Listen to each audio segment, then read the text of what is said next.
Let me begin a new discussion after discussing the experiences in public private partnership across the country. I would like to have a brief discussion on what happened to the public private partnership in India in last few years, and will try to cover the definition of public private partnership in India, what type of process of public private partnership was involved, and different practices of public private partnership in varieties of projects, and at the same time we will try to also find out what are the major challenges for public private partnership in India today. Let me begin with the definition of public private partnership in India. As per the Department of Economic Affairs, Ministry of Finance, Government of India, the public private partnership is defined as the PPP means an arrangement between a government or a statutory entity or government owned entity on one side and a private sector entity on the other for the provision of public assets and or related services for the public benefit through investments being made by and or management undertaken by the private sector entity for a specified time period, where there is a substantial risk sharing with the private sector and the private sector receives performance linked payments that conform to a specified predetermined and measurable performance standard. So, this shows that the agreement between the government or the government owned entity and the private sector is established through the public private partnership, as we have also seen in the basic principles of public private partnership in our earlier presentation, that without understanding and contract, public private partnership is not really functioning. What are basically the process? There are 4 different phases of public private partnership identified, and which is also shown in some of the reports of the Ministry of Finance, Government of India. In phase 1, which involves the strategic planning, project pre-feasibility, PPP suitability testing, and the internal clearance. This is the first phase of having the public private partnership. The second phase is again having the feasibility, but that feasibility study is at a very large level, full level. At the same time, public private partnership preparation and then clearance.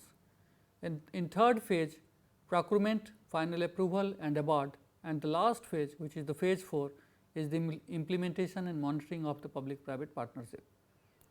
So, the entire process of public private partnership may be again identified as the public private partnership identification, then public private partnership development pipeline, and the public private partnership operation.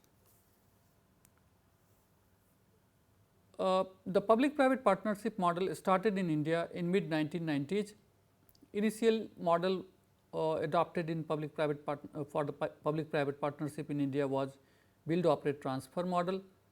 Rao Pitampura State Highway, Madhya Pradesh was the first PPP project of 11.5 kilometer, which was awarded in 1993.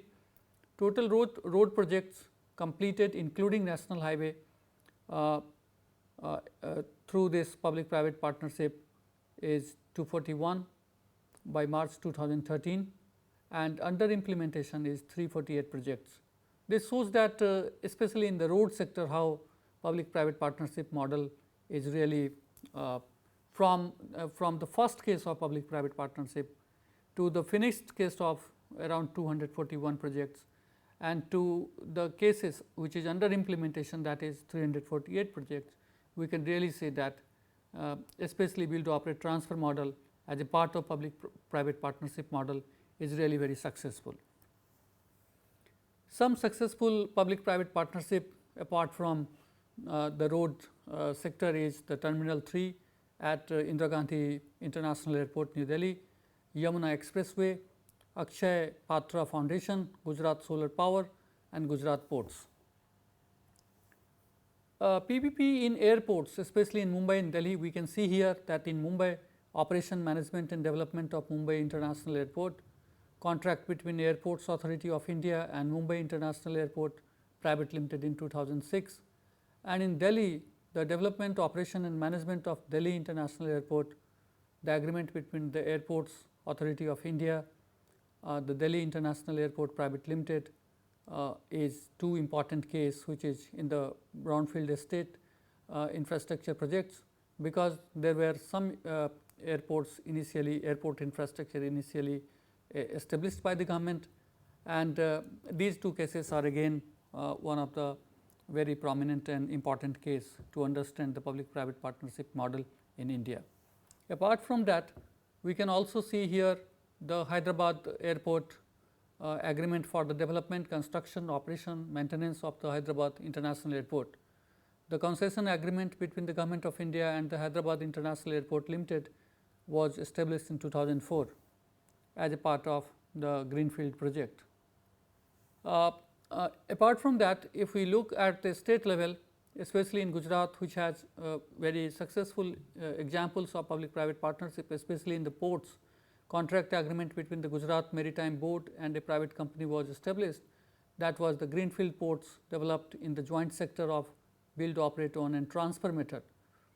It will be transferred to the state after 30 years, and Chara developed by the Sapurji Palanji Co Limited and Dahej by Sterling Biotech Limited. So, this shows that at the state level also, not only in the airport sector, but also in the port sector, we are having a successful case. In the road sector, especially in National Highway Authority of India, which has started the public private partnership model for maintenance of national highway in 2009. At a state level, in Andhra Pradesh, we find out that the part of NH7 of kilometer around 80 kilometer and Jadrechla to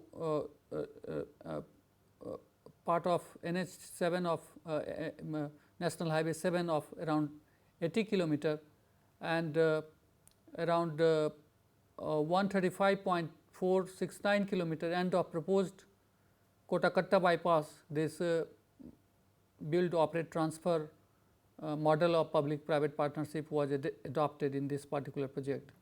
At the same time, in Bihar, we find out that upgradation of Hajipur Muzaffarpur section of NH77 was also implemented on the basis of build, operate, transfer, that was the annuity basis.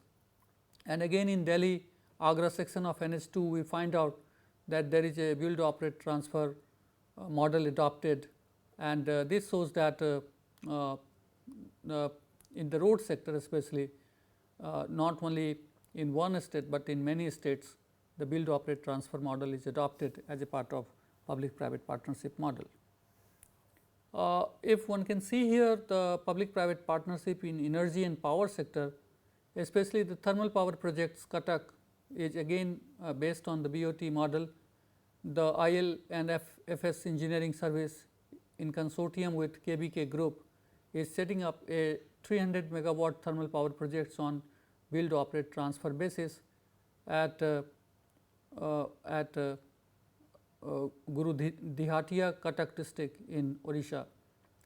The project is having the cost, estimated cost of around 13.5 billion rupees. At the same time, in Punjab, we find out that the Mittal HPCL refinery project is again on the basis of public private partnership. The joint venture between the Hindustan Petroleum Corporation Limited and Mittal Energy Investment Private Limited, Singapore, Mittal Energy Investment Private Limited, a Lakshmi and Mittal group company, has started investing in this particular project. Other public private partnership projects is the Bangalore water supply projects, which is based on the build, operate, own and transfer model. Karur Bridge on BOT basis by East Coast Construction and Infrastructure Private Limited. SMS Hospital in Jaipur, Rajasthan, which has the CT scan, MRI and other high tech diagnostic facilities, are being provided by the private company at very low cost. We are also having some other examples of public private partnership in the health scheme, that is Yashaswini health scheme in Karnataka, the public private partnership between Narayana Rudraila Specialty Heart Hospital, Bangalore, and the Department of Cooperatives, Government of Karnataka is jointly involved in this Yashaswini health scheme in Karnataka. So, if one can see the sectoral distribution of public private partnership in India, we find out that the road is the getting the largest projects of public private partnership. Around 53% of the public private partnership till today is basically in the road sector. After the road sector, we found out the second largest important sector to attract the public private partnership is the urban development, where we find out that around 20% of the projects are in the urban development sector. After that, we also see here that tourism is again one of the major sector after ports and also after energy. But if we combine energy and ports, we find that it is still less than the road sector, and if we combine the urban development with these other sectors, then also we find out that it is still less than the total public private partnership in the road sector. So, we also we are also finding that build operate transfer is the most successful example of the public private partnership in the road construction sector. So, there is a sectoral imbalance in the public private partnership, which is seen in this pie diagram, and how to improve this, because we have other sectors such as education and healthcare, where the public private partnership is really negligible. Government should look that there should be a balance between the physical infrastructure projects going on, at the same time the social projects such as health and energy, where it is indeed important to find out that how to have a proper coordination between the social infrastructure development as well as the economic infrastructure, physical infrastructure developed.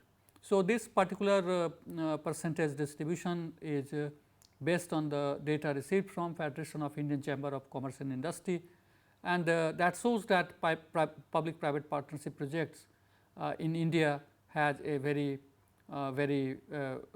physical infrastructure bias, and they are not really contributing to the social infrastructure sector. In India, one can really find out that initial public private partnership projects in early 2000 were successful because private companies finished projects within deadline. So, the most important point here is soon after the economic reform process, there were many public private partnership projects started in India, and many highways, ports, airports started working successfully today. This is just because of the contribution of the public private partnership.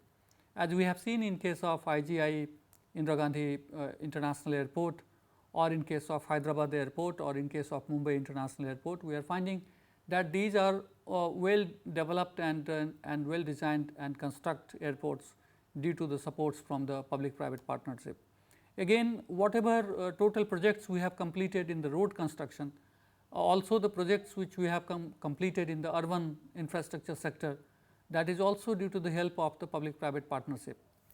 But apart from these success story, we have varieties of challenge on the way. With the subprime crisis, the global economic slowdown, the private companies, especially the infrastructure companies, could not finish projects on time due to because expected tariff did not come. They were also investing their money in equity funds and loans outside India, and infrastructure companies now they are not in the position to raise fresh loan or equity and capital and finance because of the global slowdown. So, at the same time we do find that governments are also enabled to help these companies, because many public private partnership contracts are stuck in the courts because of the corruption allegations.